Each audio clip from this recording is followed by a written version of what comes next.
Hello and welcome to the Social Protection Podcast. I'm your host, Jo Sharp.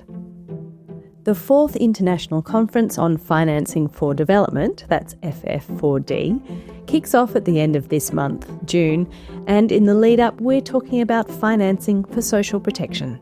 Progress towards the SDGs is off track, making it unlikely that universal social protection will be achieved by 2030, in line with the target. Financing, domestic, international, public and private, is key to accelerating progress and expanding coverage. But fiscal space for many lower and middle income countries has been eroded by debt, and many traditional donors are curtailing their official development assistance.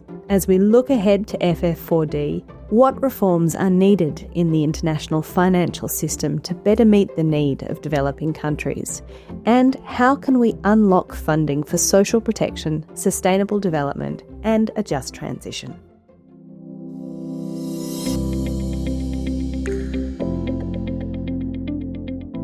We're presenting two interviews today.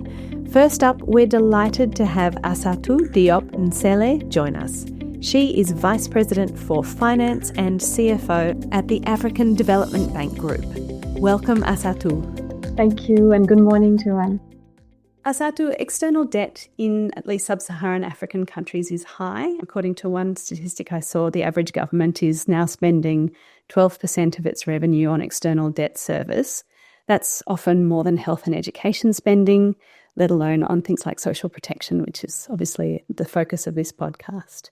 As we've approached the fourth International Conference on Financing for Development, how does international financial architecture need to be reformed to meet the needs of African countries, along with other least developed countries, landlocked developing countries, small island developing states, and so on?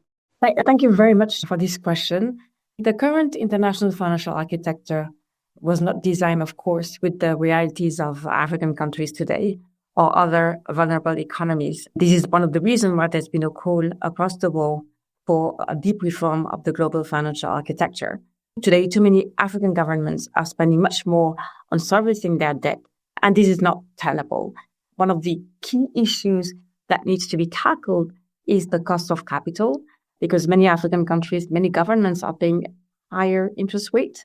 And this is mainly due to outdated, I would say, risk perception, but also a lack of data in many cases. There needs to be a strengthening of domestic financial systems. And we're talking about improving tax collection, enhancing public spending efficiency, and also deepening local capital markets. And these are things that those African countries need to do in order to address the issues that they are facing. And it will help countries mobilize more of their own resources and reduce reliance on expensive external borrowing. And as you know, many development partners are cutting their aids, and this will have a very strong impact on many of the African countries that are heavily reliant on international debt. So where do we come from here? There is a need to scale up development finance and risk-sharing tool, and this is where the multilateral development banks come in. There's been a call for the MDBs to be bolder and more effective. So we need to be equipped to address financing gap. As you were just saying, of course, we are seeing official development assistance from many traditional donors or traditional sources drying up, and financing goes beyond ODA in any case.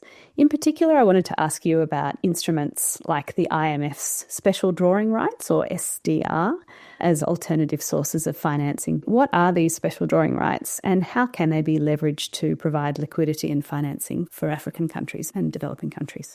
SDR, or special drawing rights, are international reserves that have been created by the International Monetary Fund, the IMF, in order to supplement the official reserves of its member countries. So unlike traditional currencies, SDR act as a claim on freely usable currencies with their value tied to a basket of currency, which is revalued on a daily basis. Those 5 major currencies are the US dollar, the euro, the Chinese yuan, the Japanese yen, and the British pound. So during the COVID-19 crisis, the IMF allocated $650 billion in SDRs in order to allow countries to supplement their reserves and help them respond to the challenges that came as a result of the economic consequences of the pandemic. Since then, a number of developed countries have agreed to channel some of their SDR resources to developing countries. And I'm going to say why. It's because the bulk of the SDR allocation went to developed countries. For example, the 54 countries of Africa received 5.5% of the allocation, meaning that the allocation of the 54 countries of the continent were smaller than that of the US or that of Germany. Hence the call for channeling SDRs through various initiatives. And what we've been calling for is an allocation made to multilateral development banks in order to support developing economies. It took a long time designing this because it has never been done before. It took us 3 years, but we're very happy with the progress. So the solution that we have designed in collaboration with the Inter-American Development Bank meets the reserve asset status. What it means basically is that if a country lends, not donate, but lends its SDR to a multilateral development bank, they can still continue to account for those SDRs as being part of their reserves. So that's the reserve asset status, very, very important. And by lending those SDRs to an MDB through the mechanism that we have put in place, MDBs are able to leverage these by a factor of 3 to 4 times, meaning that $10 billion to MDBs is basically $30 to $40 billion minimum of additional resources that the multilateral development banks can inject into developing economies. But if you add co-financing, we're talking about leveraging impact that can be 8 to 12 times. But what also makes this value proposition unique is that it is at zero cost to taxpayers. I mean, it sounds so good, almost too good to be true. So I'm interested, what are the issues or constraints that you face in getting this off the ground? MDBs have been working together. We've been innovative, and I need to say that the African Development Bank has really been at the forefront in innovation. And it's not about inventing. It's looking at what is being done in the financial markets on the private sector and seeing how some of these instruments could be adapted to the needs of a multilateral development bank. So why isn't it being used?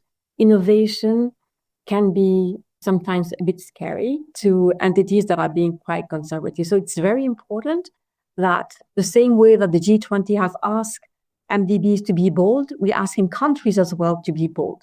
When they have an instrument that is safe and an instrument that has an impact, it's about speaking to the various entities. We need to speak with central banks because in many cases, this proposal will have to be vetted by the relevant country's central banks and showing the safety of the instrument and how it can further the development goals that we're trying to achieve. You were saying earlier that several G20 countries have already put themselves forward saying they're willing to do this. Which countries are those? So as we were developing this, we realized that European countries, for example, could not invest in the instrument. It has to do with the European legislation. So what we did is that we added a feature where those countries could come as a guarantor. So we've had very strong support from France, from Japan as well.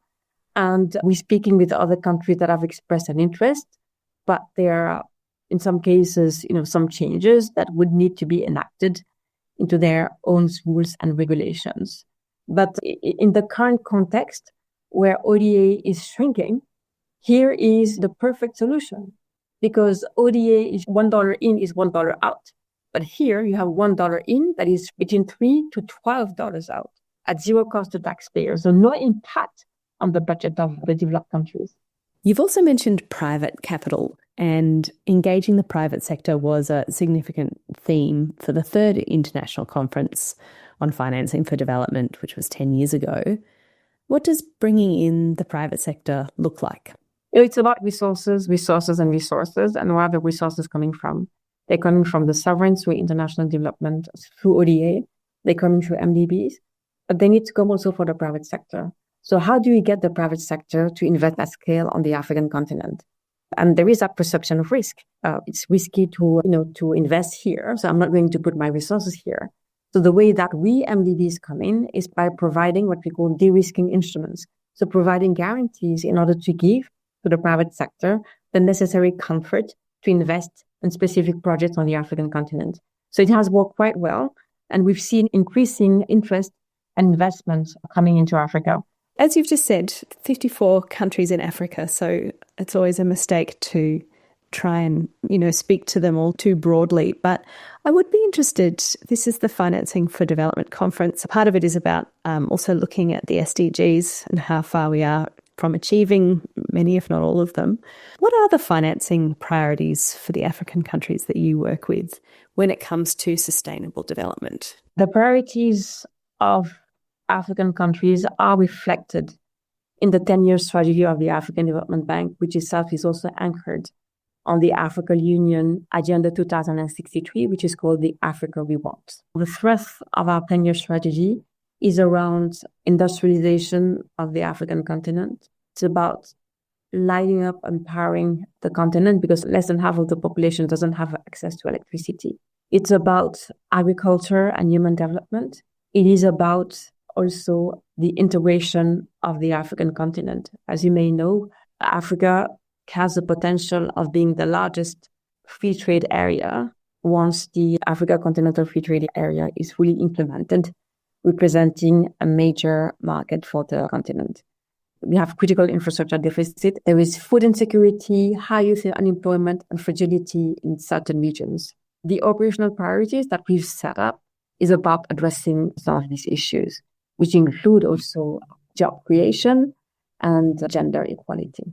Climate finance, I should say as well, remains a core priority for the African Development Bank because we recognized and we've seen that it exacerbates the development challenges that the continent is facing. That what Africa needs mostly is climate adaptation more than climate mitigation, although both helpful. This is the Social Protection Podcast. How do you see it as a sector that needs to be developed in order to tackle the challenges faced by African countries? Social protection is critical, and we do have a whole complex which is about human development at the African Development Bank. Social protection is critical for Africa's development, given the high poverty rate that we are witnessing on the continent, given the food insecurity, the youth unemployment. Social protection systems are essential in order to help people cope with shocks and access to basic services. I don't see how you can achieve sustainable growth without protecting the most vulnerable. Hassatou, thank you so much for making time to join us on the Social Protection Podcast today. Thank you very much, Joanne, for having me. And for our second interview today, I'd like to welcome Celine Julia Felix, Social Protection Specialist for Social Protection System Strengthening at UNICEF. She's also co-chair of the USP 2030 Financing Working Group. And Lena Simet, Senior Researcher and Advocate at Human Rights Watch, which is a member of the Global Coalition for Social Protection Flaws. Welcome, Celine and Lena. Thank you. Thanks so much for having me. It's great to be here. Celine, we're recording this in early June with FF4D coming up at the end of this month. It has been 10 years since the last time this conference was convened. What are you hoping it will achieve? For FF4D, I would like to highlight 3 points. First, I think that we are at a critical moment. For the first time in 35 years, we have seen progress in reducing poverty, improving health, and expanding education that is stalling. We still have over 700 million people that live in extreme poverty and nearly 900 million children facing multiple deprivation. And we know that with climate shocks, rising debt, and deepening inequality, billions more are just one crisis away from falling back. And so we know that in tough times, government often cut long-term investment like social protection, but that's exactly when we need it most. This brings me to my second point. Social protection is one of the strategic, scalable, proven solutions. It does more than provide a safety net. It protects the vulnerable, stabilizes livelihoods, and helps steer development back on track. It tackles both monetary and multidimensional poverty, absorbs shocks, builds resilience, and empowers people to invest in their future. So it's an effective tool for achieving the SDGs. And my third point is actually the paradox. As I just mentioned, we have a clear need, we have a proven solution, but we have limited fiscal space to implement it. In terms of financing, as you just mentioned, social protection remains severely underfunded, especially in low-income countries. So to close the coverage gap, we both need more funding and smarter, more inclusive allocation. And it's within this framework that we have come together as the USP 2030 Financing Working Group with the UN Special Rapporteur on Extreme Poverty and his team to issue the joint statement with a call for action on financing social protection during the FFD4 process. And what did you advocate for in that statement? Our call includes 4 key actions to catalyze a global investment push for social protection. So first, there needs to be a commitment to expand coverage by at least 2 percentage points a year, prioritizing countries and population with the greatest gaps. The second key action that we are calling for in the joint statement is to ensure that sustainable financing is found in all contexts, maximizing domestic public resources and tapping into international funding, including humanitarian development, private sector, and climate finance. The third key action is to recognize the role of social protection in addressing climate and conflict-related risks as both an adaptive but also preventive measure. And finally, the last action is really to mobilize innovative financing mechanisms grounding in global solidarity and long-term resilience. Lena, Human Rights Watch is a member of the Global Coalition for Social Protection Flaws, which is a network of over 130 NGOs and labour organisations worldwide. From your perspective, or from that civil society perspective, what are you looking to FF4D to achieve? So from where we stand in civil society, FFD4 is really a critical opportunity to push for fair and a more just global financing system. So that means one that puts people and the planet first and stands to dismantle the deep structural and intersecting inequalities that continue to lock so many people out of their human rights. So whether that's access to healthcare, education, or social security, these are all human rights and not privileges that a few can enjoy. And what we often hear when we engage with governments is that they just can't afford it, that there's no fiscal space to expand and provide universal benefits. But what we've seen time and again is that these so-called constraints are often political choices, where austerity becomes the default playbook, and it's people with lower incomes who pay the price through cuts to public services and social security. So what does that mean in terms of FFD4 and what should it deliver? First, we call for a strong reaffirmation that social security is a human right. It's not a handout, it's not a luxury, and it's certainly not the first thing that should be cut in a crisis. The second one is a clear message that financing universal systems is doable, and it's smart policy, as we've seen now numerous studies showing the vast economic and social benefits of social security. And third, FFD4 should show that countries have a range of options when it comes to financing, whether it's from progressive taxation to tackling illicit financial flows to debt restructuring.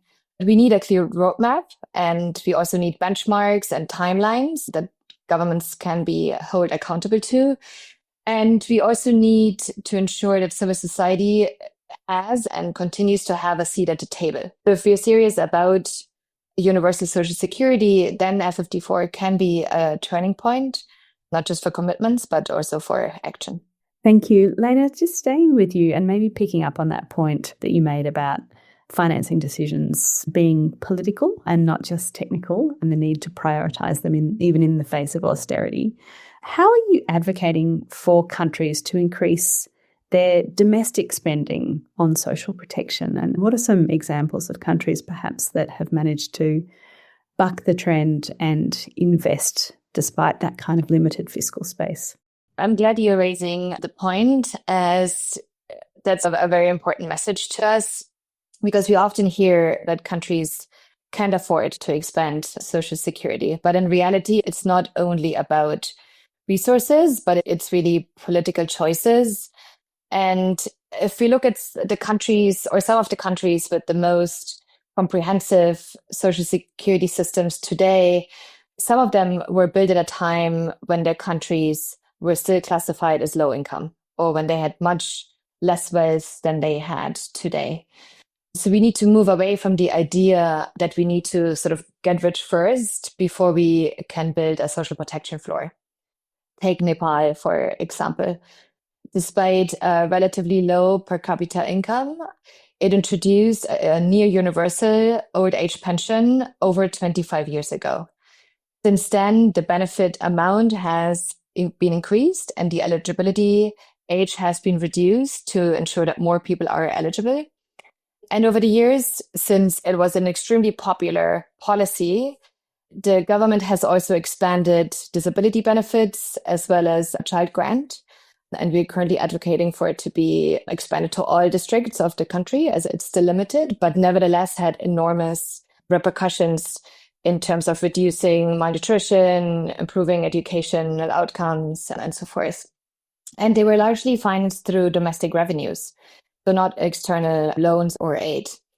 So what we often try to reinforce when we engage with governments is that social protection is not just sort of a budget line and just an additional drain on an already tight budget, but it's really an investment. It's an investment in human rights, in stability, and in future economic well-being. And it can also strengthen trust in public institutions and even boost tax compliance, because people are far more likely to support taxes when they see tangible benefits in return, when they feel included in a system. Thank you. Celine, interested to hear from you, what alternative or complementary sources of financing should countries consider or try to access to support sustainable development and social protection, in addition to those domestic resources we've just been discussing? I think when we look ahead of FFD4, one thing is clear: there is no one-size-fits-all path to achieving SDG 1.3. Countries can take different pathways to progressively tend towards universal social protection. So maybe just looking at the different options, first and foremost, Lena has mentioned it, domestic resource mobilization must be the foundation.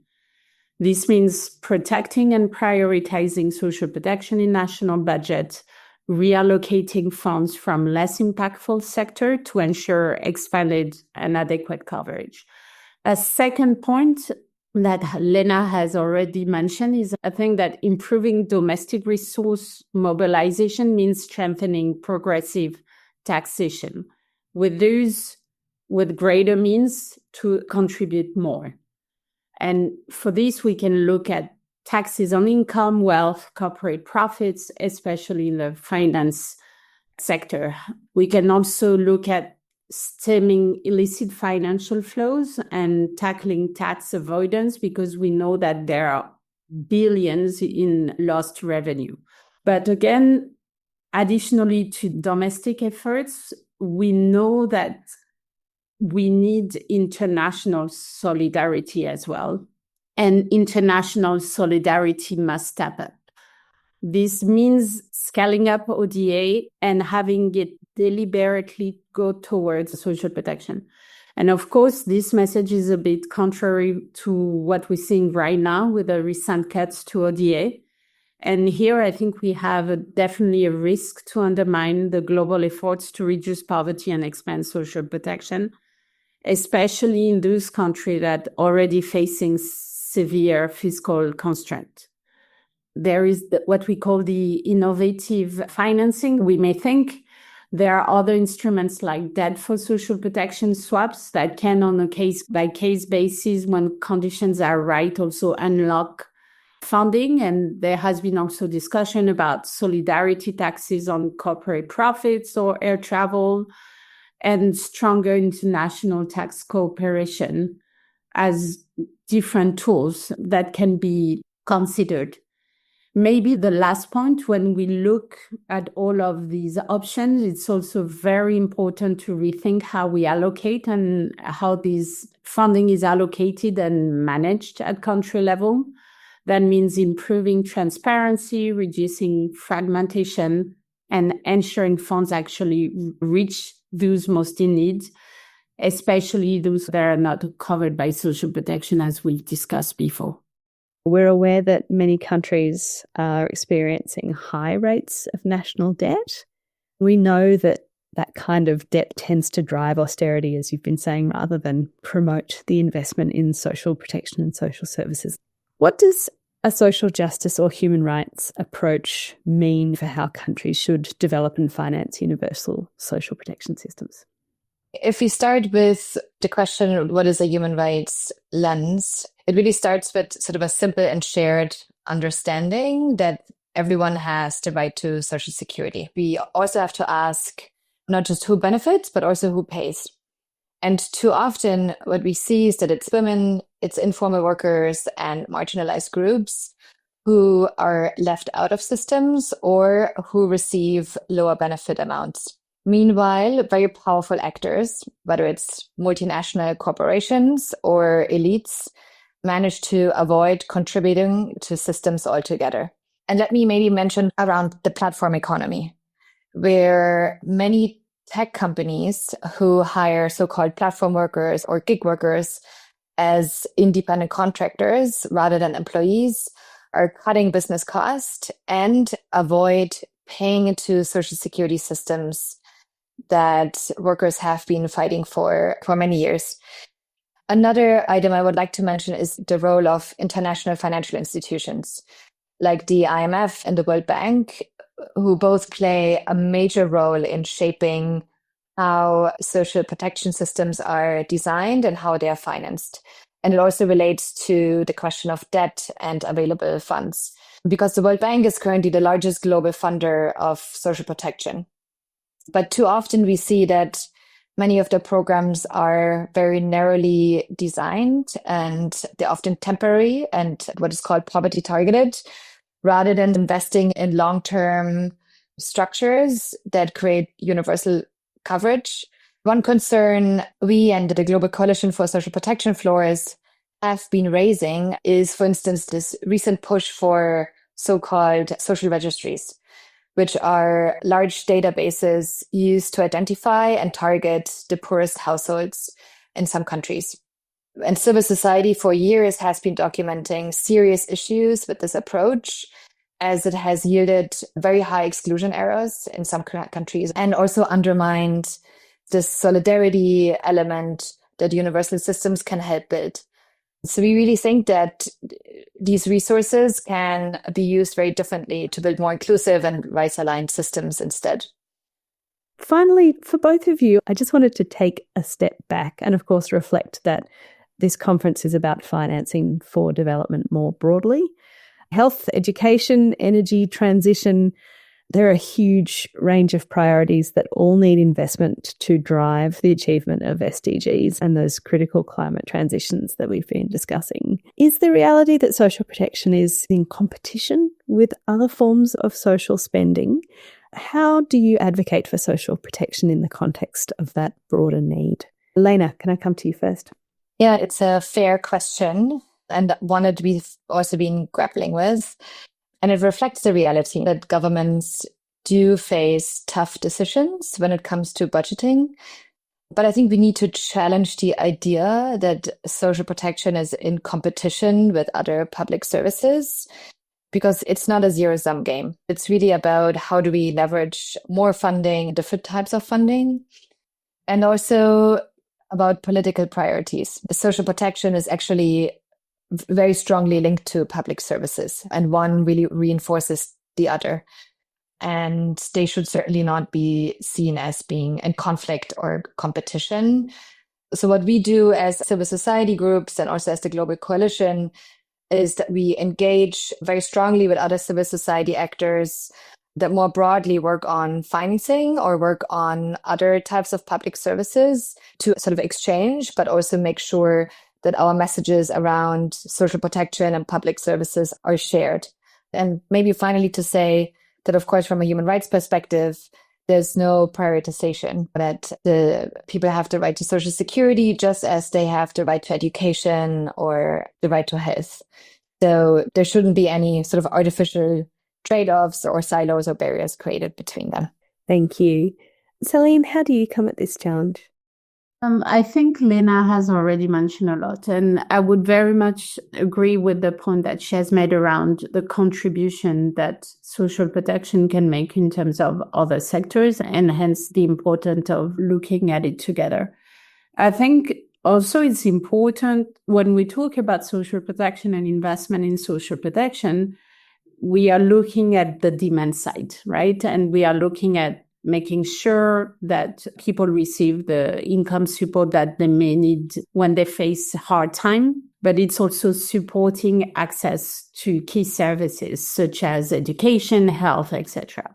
So it's important to acknowledge if we decide to invest in social protection at the expense of education, health, etc., social protection won't reach its objective because it will actually contribute for people to access a service that is not of quality or that is simply not there.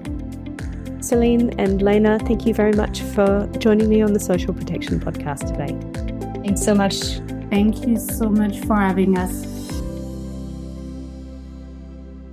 Before we go, we like to end each episode with some quick wins. We ask our guests to bring in some recommendations for research, news or events, landmark papers that have sparked their interest and that we think you should know more about.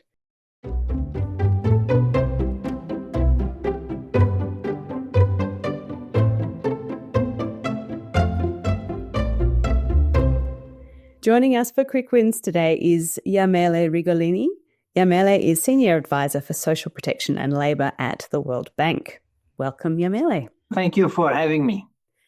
Yamele, earlier this year, the World Bank published the State of Social Protection report.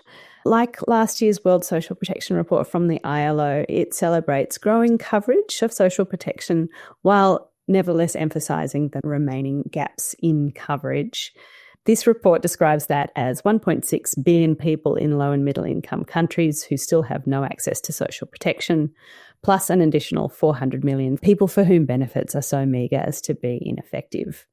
Before we get into the report, I am curious, for listeners of this podcast who are familiar with the ILO's report, those headline figures are somewhat different. The ILO talks about 3.8 billion people worldwide who aren't covered by any social protection benefits.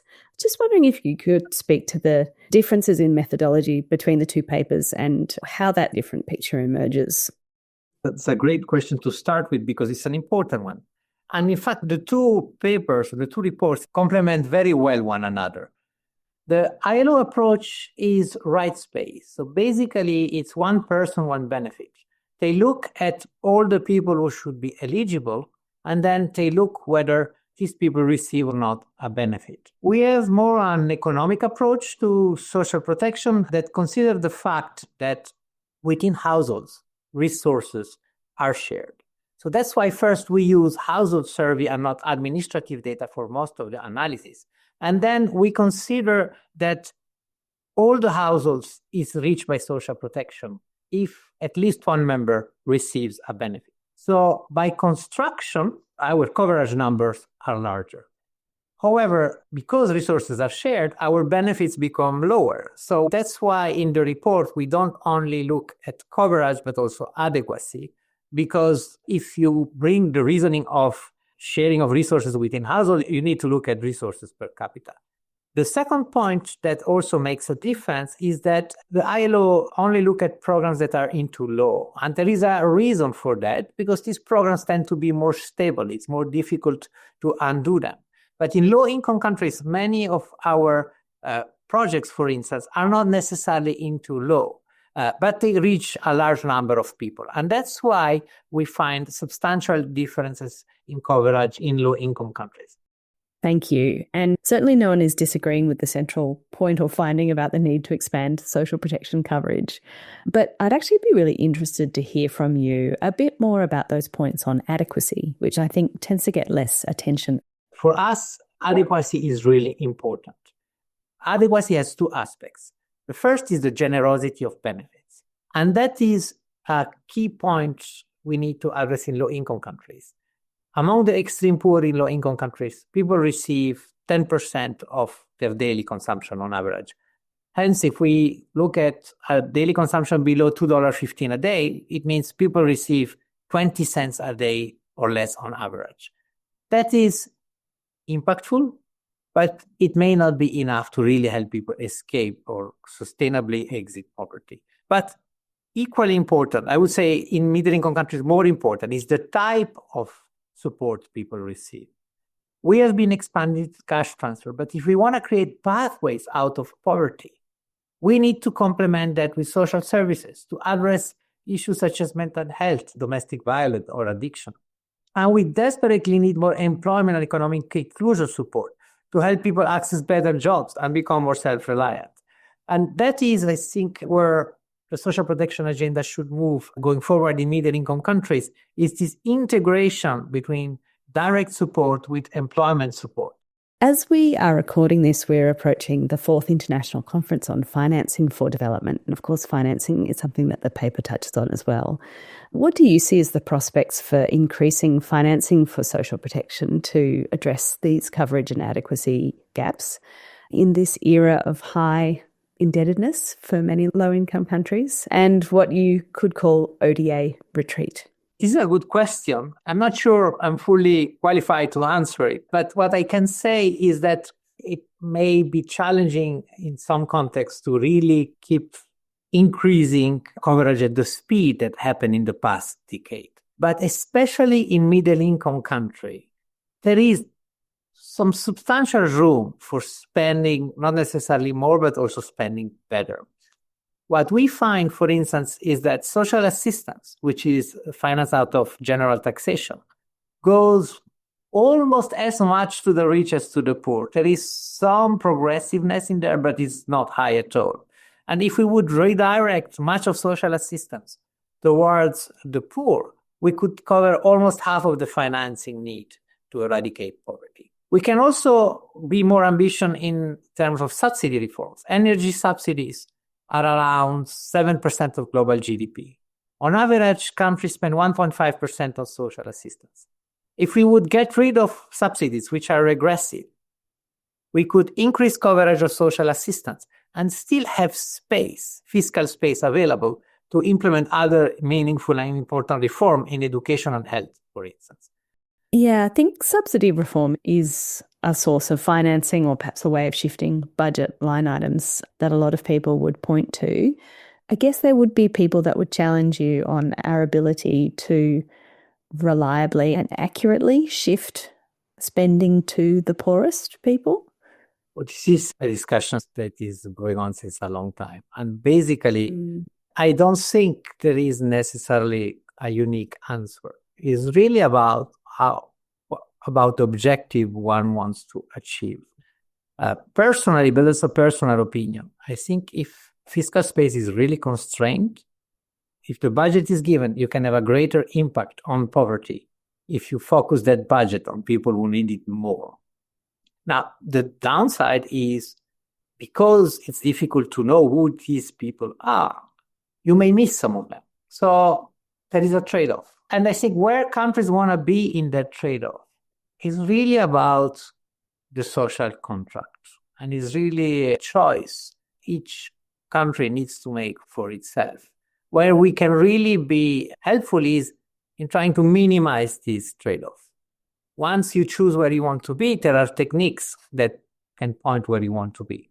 There is not necessarily a need for all programs to only go to the poorest. In many countries, we can implement affluency tests.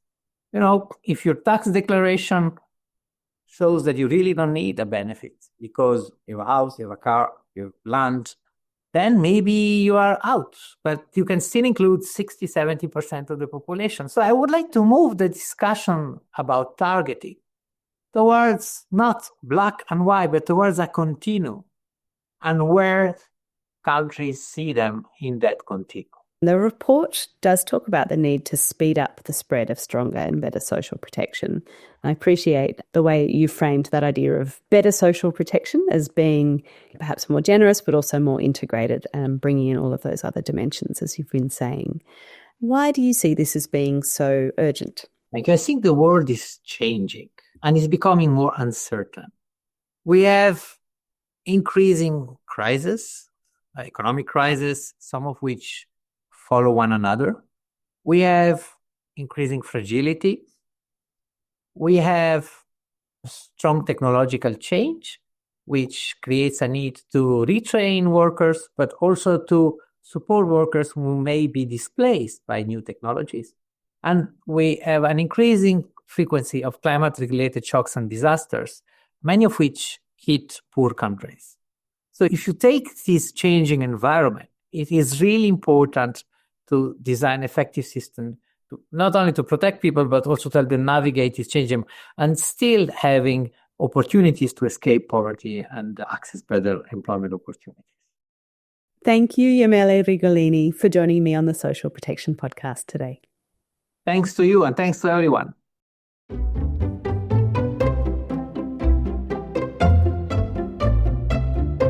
And thank you for listening to the Social Protection Podcast, brought to you by socialprotection.org. You can find all of our episodes on the socialprotection.org website and on your favourite podcast platforms.